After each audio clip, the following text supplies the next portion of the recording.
My name is Ida Applebrook.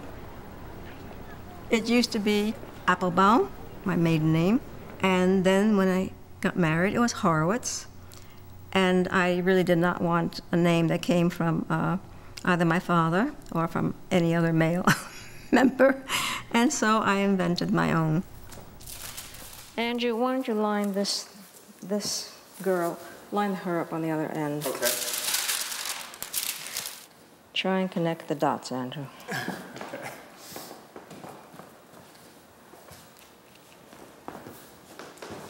It's the hand, the other hand. This is the other hand? Yes. Can't you tell? It's hard to say what is your work about. But for me, it's really how power works. Male over female, parents over children, governments over people, doctors over patients. Coming out of the 50s, women were pretty invisible. And it never occurred to me anything was wrong. That's just the way things were. I used to be very flattered when a teacher would say to me, "Oh, your work is so interesting and good. It looks just like a man's." I have a real problem with feminism in art. I never liked the all-women shows. It labels us, it ghettoizes us. I hate being labeled. I really hate being labeled. I came to New York in about '74, and I didn't know anyone in New York. I was a New Yorker. I'd been away for a long, long time. So I came back, and I really didn't know how to enter the art world again.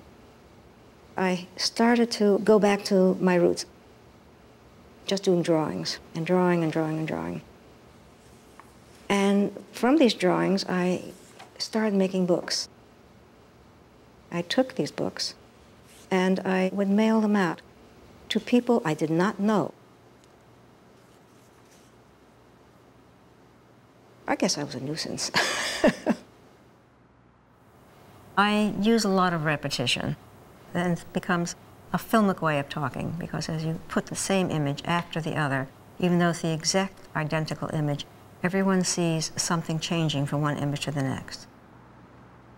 It's just really bizarre, because I know what I've done, but they see actual gestures and they see actual changes in the expression, which I've never put there.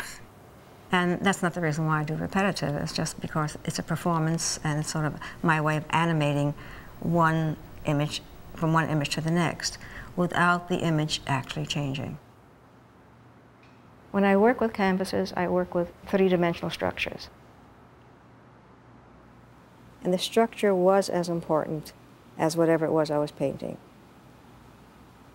And I love the fragmentation, because my work has always been about fragmentation. Even though the work is not comfortable work, I feel like the paint is absolutely beautiful. I love the coloration. And it's almost like I'm creating flypaper to sort of get you over to look at the kinds of brush strokes. It's interesting looking enough to draw the viewer into it. Then once they're there, they're sort of confronted with material that they have to think about or just walk away from. I do a lot of work on murders and serial murders and rapes and ageism and sexism and AIDS and child abuse. I live in this world. This is what's going on around me. I can't change that. The first time I ever did know I was an artist is when I was about 5 years old. I wanted my father to draw something for me, and what he drew for me was a stick figure.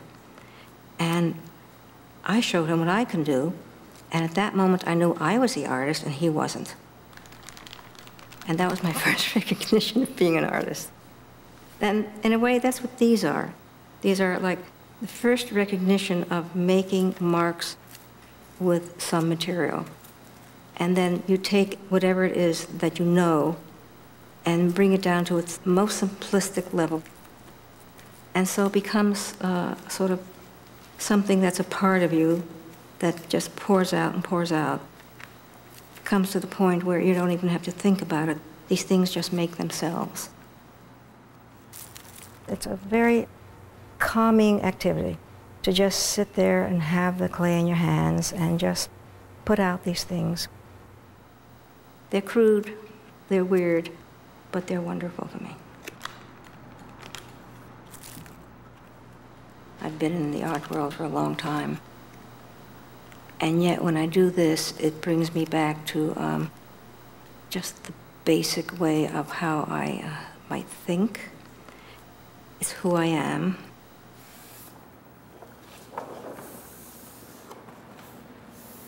Andrew, you're high on your side. If you can lower to Rita's lip, that would be good enough.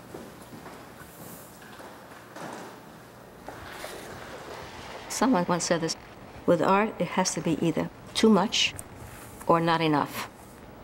There's so much coming out at one time for me that even the sorting of them and trying to put it into order is something I've been unable to do. I like that. I like the feeling. I don't consider myself a sculptor or a painter or a book artist or a conceptual artist. I just make art. These little pieces that seem so ordinary and like nothing, little mounds of clay, and if I place it suddenly on my stage, become monumental. You photograph them any way you like, and you can zoom in on any part of the body you like, and they become something totally different. Best part about these is I really never know sort of what these things are going to morph into. I mean, you become a hairdresser, a stylist, a photographer. So I'll start with these little sculptures. I will have the single figure that I will pose and place in front of a black curtain. Everything else has to happen with the camera at that point, in terms of how many ways you compose it. Every time you change something, the kind of portrait that I'm doing changes. This one is of the Venus de Willendorf, and we've given her hair a nice red curly hair. And we decided to change the color of her hair where it's much more of a grayish color. And we go closer. Looks like her tongue sort of licking her lips. You know, there are some that someone will look at it and say, I can't stand looking at that. It makes me very uncomfortable. Well, that's good, too. My work is not about beauty, and I know it does not hang over a couch very well, matching the burgundy colors on the pillows. It's not work one hangs over a couch in that way. But I make the work, and I make it because, for me, it's necessary. Other people make work, for them it's necessary in a whole different way. This is just my way. I was actually computer illiterate. There was no way I was going to bother turning on a computer. I didn't want emails. I didn't want to have to deal with that. I was too old. And this was last year.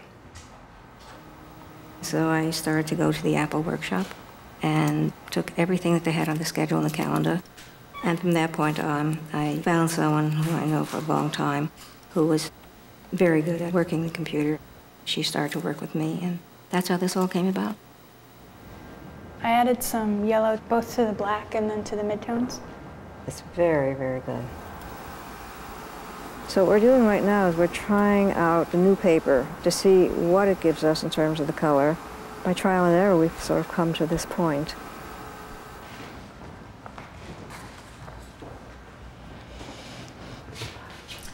Wow, so that's the cream paper. Right. It makes quite a difference. It's like night and day here. Yeah, I think it looks a lot richer. It's beautiful. It's like it's lit from inside. I need to work on her braces right now. I will be doing some small additions, but for the most part, they will be single, unique pieces. I don't feel that's any different from doing painting or sculpting or drawing or anything else. It's just another way of making art using the technology.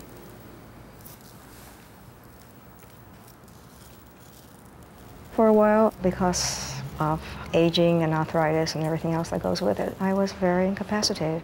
And that's why doing these sculptures was an incredible thing to happen to me at that point. So I ended up on this route. No matter what I see, no matter what I do, it all feeds me. Anybody that creates, they're going to find a way to create, and it doesn't matter how. I cannot believe there's a reawakening of every juice in my body at this point in my life, which is incredible for me.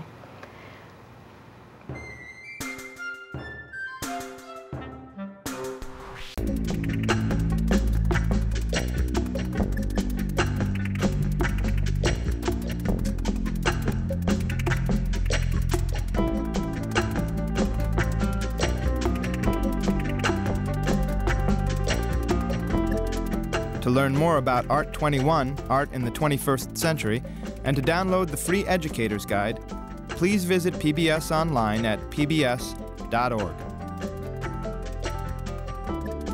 Art 21, Art in the 21st Century is available on videocassette or with additional features on DVD. The companion book to the program is also available. To order, call PBS Home Video at 1-800-PLAY-PBS.